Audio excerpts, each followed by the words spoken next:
The Tomb by H.P. Lovecraft. In relating the circumstances which have led to my confinement within this refuge for the demented, I am aware that my present position will create a natural doubt of the authenticity of my narrative. It is an unfortunate fact that the bulk of humanity is too limited in its mental vision to weigh with patience and intelligence those isolated phenomena seen and felt only by a psychologically sensitive few, which lie outside its common experience. Men of broader intellect know that there is no sharp distinction betwixt the real and the unreal, that all things appear as they do only by virtue of the delicate individual physical and mental media through which we are made conscious of them. But the prosaic materialism of the majority condemns as madness the flashes of supersight which penetrate the common veil of obvious empiricism. My name is Jervis Dudley, and from earliest childhood I have been a dreamer and a visionary. Wealthy beyond the necessity of a commercial life and temperamentally unfitted for the formal studies and social recreations of my acquaintances, I have dwelt ever in realms apart from the visible world, spending my youth and adolescence in ancient and little-known books and in roaming the fields and groves of the region near my ancestral home. I do not think that what I read in these books or saw in these fields and groves was exactly what other boys read and saw there, but of this I must say little, since detailed speech would but confirm those cruel slanders upon my intellect which I sometimes hear from the whispers of the stealthy attendants around me. It is sufficient for me to relate events without analyzing causes. I have said that I dwelt apart from the visible world, but I have not said that I dwelt alone. This no human creature may do, for lacking the fellowship of the living, he inevitably draws upon the companionships of things that are not, or are no longer living. Close by my home there lies a singular wooded hollow, in whose twilight deeps I spend most of my time, reading, thinking, and dreaming. Down its moss-covered slopes my first steps of infancy were taken, and around its grotesquely gnarled oak trees my first fancies of boyhood were woven. Well did I come to know the presiding dryads of those trees, and often have I watched their wild dances in the struggling beams of waning moon. But of these things I must not now speak. I will tell only of the lone tomb in the darkest of the hillside thickets, the deserted tomb of the Hydes, an old and exalted family whose last direct descendant had been laid within its black recesses many decades before my birth. The vault to which I refer is an ancient granite, weathered and discolored by the mists and dampness of generations. Excavated back into the hillside, the structure is visible only at the entrance. The door, a ponderous and forbidding slab of stone, hangs upon rusted iron hinges and is fastened ajar in a queerly sinister way by means of heavy iron chains and padlocks, according to a gruesome fashion of half a century ago. The abode of the race whose scions are inurned had once crowned the declivity which holds the tomb, but had long since fallen victim to the flames which sprang up from a disastrous stroke of lightning. Of the midnight storm which destroyed this gloomy mansion, the older inhabitants of the region sometimes speak in hushed and uneasy voices, alluding to what they call divine wrath, in a manner that in later years vaguely increased the always strong fascination which I felt for the forest-darkened sepulchre. One man only had perished in the fire. When the last of the Hydes was buried in this place of shade and stillness, the sad urnful of ashes had come from a distant land, to which the family had repaired when the mansion burned down. No one remained to lay flowers before the granite portal, and few care to brave the depressing shadows which seemed to linger strangely about the water-worn stones. I shall never forget the afternoon when first I stumbled upon the half-hidden house of the dead. It was in midsummer, when the alchemy of nature transmutes the sylvan landscape to one vivid and almost homogeneous mass of green, when the senses are well nigh intoxicated with the surging seas of moist verdure and the subtly indefinable odors of the soil and the vegetation. In such circumstances, the mind loses its perspective. Time and space become trivial and unreal, and echoes of a forgotten prehistoric past beat insistently upon the enthralled consciousness. All day I had been wandering through the mystic groves of the Hollow, thinking thoughts I need not discuss, and conversing with things I need not name. In years, a child of 10, I had seen and heard many wonders unknown to the throng, and was oddly aged in certain respects. When, upon forcing my way between two savage clumps of briars, I suddenly encountered the entrance of the vault, I had no knowledge of what I had discovered. The dark blocks of granite, the door so curiously ajar, and the funereal carvings above the arch aroused in me no associations of mournful or terrible character.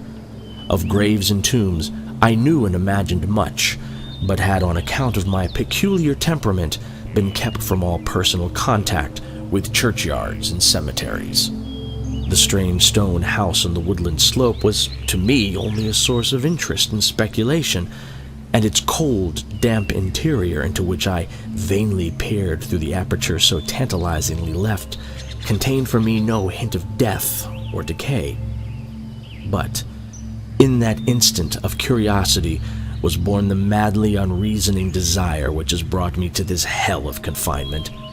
Spurred on by a voice which must have come from the hideous soul of the forest, I resolved to enter the beckoning gloom in spite of the ponderous chains which barred my passage. In the waning light of day, I alternately rattled the rusty impediments with a view to throwing wide the stone door, and essayed to squeeze my slight form through the space already provided, but neither plan met with success.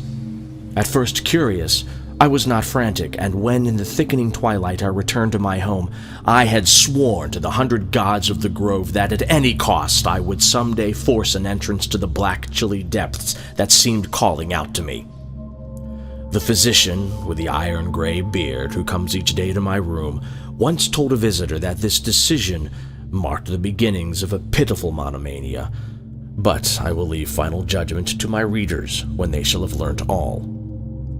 The months following my discovery were spent in futile attempts to force the complicated padlock of the slightly open vault, and in carefully guarded inquiries regarding the nature and history of the structure.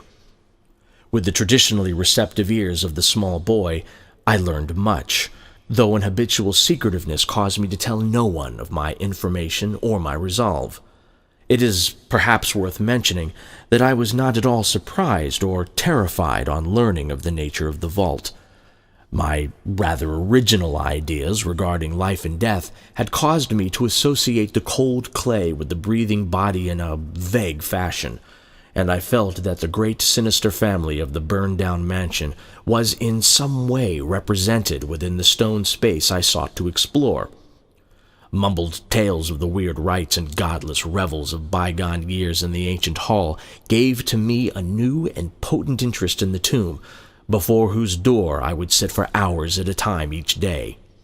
Once I thrust a candle within the nearly closed entrance, but could see nothing save a flight of damp stone steps leading downward. The odor of the place repelled yet bewitched me. I felt I had known it before, in a past remote beyond all recollection, beyond even my tenancy of the body I now possess.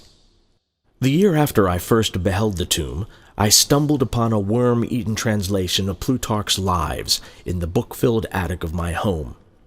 Reading the life of Theseus, I was much impressed by that passage telling of the great stone beneath which the boyish hero was to find his tokens of destiny whenever he should become old enough to lift its enormous weight. This legend had the effect of dispelling my keenest impatience to enter the vault, for it made me feel that the time was not yet ripe. Later, I told myself I should grow to a strength and ingenuity which might enable me to unfasten the heavily chained door with ease, but until then I would do better by conforming to what seemed the will of fate. Accordingly, my watches by the dank portal became less persistent, and much of my time was spent in other, though equally strange, pursuits. I would sometimes rise, quietly, in the night, stealing out to walk in those churchyards and places of burial from which I had been kept by my parents. What I did there I may not say, for I am not now sure of the reality of certain things, But I know that on the day after such a nocturnal ramble, I would often astonish those about me with my knowledge of topics almost forgotten for many generations. It was after a night like this that I shocked the community with a queer conceit about the burial of the rich and celebrated Squire Brewster, a maker of local history who was interred in 1711 and whose slate headstone, bearing a graven skull and crossbones, was slowly crumbling to powder. In a moment of childish imagination, I vowed not only that the caretaker, Goodman Simpson, had stolen the silver-buckled shoes, silken hose, and satin small-clothes of the deceased before burial, but that the squire himself, not fully inanimate, had turned twice in his mound-covered coffin on the day of interment.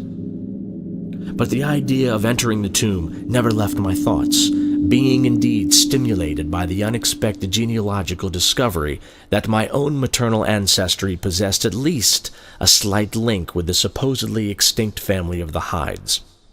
Last of my paternal race, I was likewise the last of this older and more mysterious line. I began to feel that the tomb was mine, and to look forward with hot eagerness to the time when I might pass within that stone door and down those slimy stone steps in the dark. I now formed the habit of listening very intently at the slightly open portal, choosing my favorite hours of midnight stillness for the odd vigil. By the time I came of age, I had made a small clearing in the thicket before the mold-stained facade of the hillside, allowing the surrounding vegetation to encircle and overhang the space like the walls and roof of sylvan bower. This bower was my temple, the fastened door my shrine, and here I would lie outstretched on the mossy ground, thinking strange thoughts and dreaming of strange dreams. The night of the first revelation was a sultry one. I must have fallen asleep from fatigue, for it was with a distinct sense of awakening that I heard the voices. Of those tones and accents I hesitate to speak. Of their quality I will not speak, but I may say that they presented certain uncanny differences in vocabulary, pronunciation, and mode of utterance. Every shade of New England dialect, from the uncouth syllables of the Puritan colonists to the precise rhetoric of 50 years ago, seemed represented in that shadowy colloquy, though it was only later that I noticed the fact. At the time, indeed, my attention was distracted from this matter by another phenomenon, a phenomenon so fleeting that I could not take oath upon its reality. I barely fancied that as I awoke, a light had been hurriedly extinguished within the sunken sepulchre. I do not think I was either astounded or panic-stricken, but I know that I was greatly and permanently changed that night. Upon returning home, I went with much directness to a rotting chest in the attic, wherein I found the key, which next day unlocked with ease the barrier I had so long stormed in vain. It was in the soft glow of late afternoon that I first entered the vault on the abandoned slope. A spell was upon me, and my heart leaped with an exultation I can but ill describe. As I closed the door behind me and descended the dripping steps by the light of my lone candle, I seemed to know the way, and though the candle sputtered with the stifling reek of the place, I felt singularly at home in the musty charnel house air. Looking about me, I beheld many marble slabs bearing coffins or the remains of coffins. Some of these were sealed and intact, but others had nearly vanished, leaving the silver handles and plates isolated amidst certain curious heaps of whitish dust. Upon one plate I read the name of Sir Geoffrey Hyde, who had come from Sussex in 1640 and died here a few years later. In a conspicuous alcove was one fairly well preserved and untenanted casket, adorned with a single name which brought to me both a smile and a shudder. An odd impulse caused me to climb upon the broad slab, extinguish my candle, and lie down within the vacant box. In the gray light of dawn I staggered from the vault and locked the chain of the door behind me. I was no longer a young man, though, but 21 winters had chilled my bodily frame. Early rising villagers who observed my homeward progress looked at me strangely and marveled at the signs of ribald revelry which they saw in one whose life was known to be sober and solitary. I did not appear before my parents till after a long and refreshing sleep. Henceforward, I haunted the tomb each night, seeing, hearing, and doing things I must never reveal. Always susceptible to environmental influences, was the first thing to succumb to the change, and my suddenly acquired archaism of diction was soon remarked upon. Later, a queer boldness and recklessness came into my demeanor, till I unconsciously grew to possess the bearing of a man of the world, despite my lifelong seclusion. My formerly silent tongue waxed voluble with the easy grace of a Chesterfield, or the godless cynicism of a Rochester. I displayed a peculiar erudition utterly unlike the fantastic monkish lore over which I had pored in youth, and covered the fly-leaves of my books with facile impromptu epigrams which brought up suggestions of Gay, Prior, and the sprightliest of Augustan wits and rhymesters. One morning at breakfast, I came close to disaster by declaiming in palpably licorice accents an effusion of 18th-century bacchanalian mirth, a bit of Georgian playfulness never recorded in a book, which ran something like this. "Come hither, my lads, with your tankards of ale, and drink to the present before it shall fail. Pile each on your platter a mountain of beef, for 'tis eating and drinking that bring us relief. So fill up your glass, so life will soon pass. When you're dead, you'll now drink to your king or your lass. Anacreon had a red nose, so they say, but what's a red nose if you're happy and gay? Gad split me, I'd rather be red whilst I'm here than white as a lily and dead half a year. So Betty, my miss, come give me a kiss. In hell there's no innkeeper's daughter like this. Young Harry, propped up just as straight as he's able, will soon lose his wig and slip under the table. But fill up your goblets and pass 'em around. Better under the table than under the ground. So revel and chaff as ye thirstily quaff under 6 feet of dirt. 'Tis less easy to laugh. The fiends strike me blue, I'm scarce able to walk. And damn me if I can stand upright or talk. Here, landlord, bid Betty to summon a chair. I'll try home for a while, for my wife is not there. So lend me a hand, I'm not able to stand, but I'm gay whilst I linger on top of the land. About this time I conceived my present fear of fire and thunderstorms. Previously indifferent to such things, I had now an unspeakable horror of them, and would retire to the innermost recesses of the house whenever the heavens threatened an electrical display. A favorite haunt of mine during the day was the ruined cellar of the mansion that had burned down, and in fancy I would picture the structure as it had been in its prime. On one occasion I startled a villager by leading him confidently to a shallow sub-cellar of whose existence I seemed to know, in spite of the fact that it had been unseen and forgotten for many generations. At last came that which I had long feared. My parents, alarmed at the altered manner and appearance of their only son, commenced to exert over my movements a kindly espionage which threatened to result in disaster. I had told no one of my visits to the tomb, having guarded my secret purpose with religious zeal since childhood. But now I was forced to exercise care in threading the mazes of the wooded hollow, that I might throw off a possible pursuer. My key to the vault I kept suspended from a cord about my neck, its presence known only to me. I never carried out of the sepulchre any of the things I came upon whilst within its walls.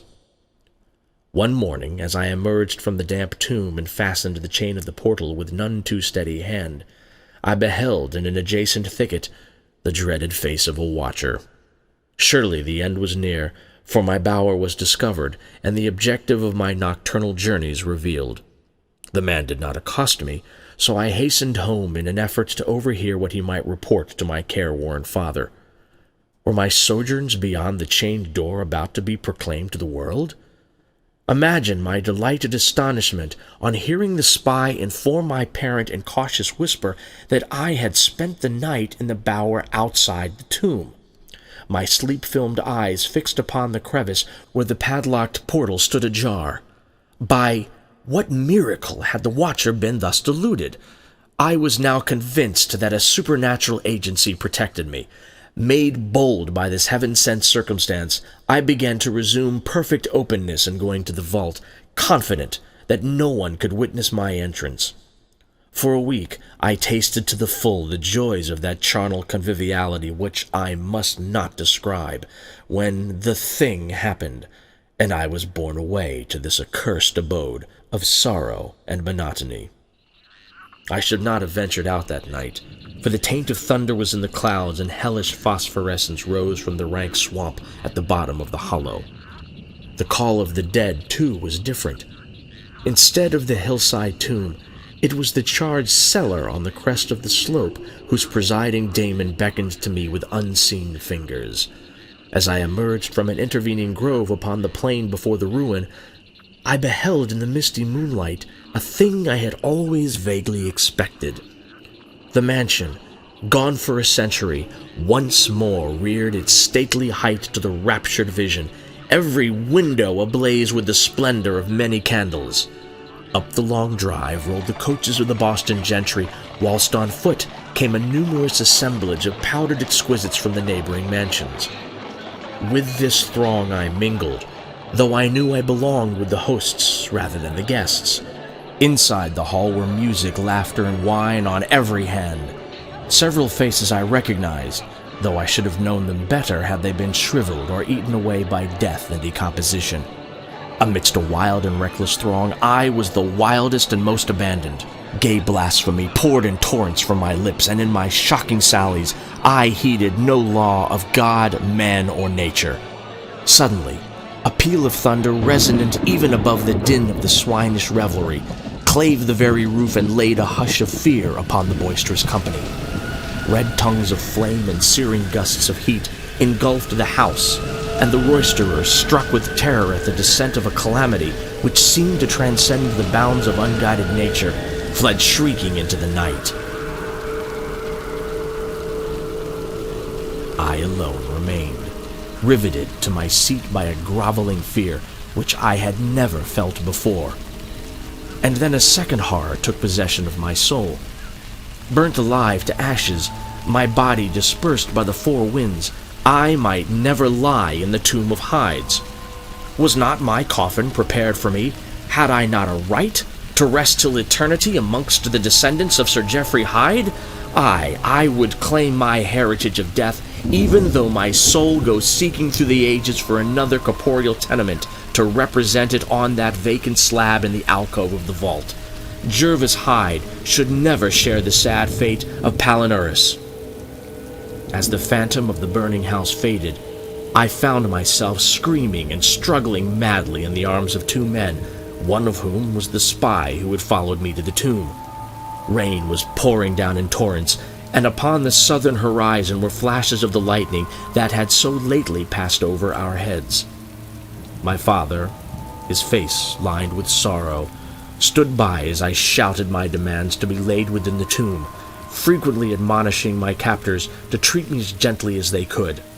A blackened circle on the floor of the ruined cellar told of a violent stroke from the heavens, and from this spot a group of curious villagers with lanterns were prying a small box of antique workmanship which the thunderbolt had brought to light.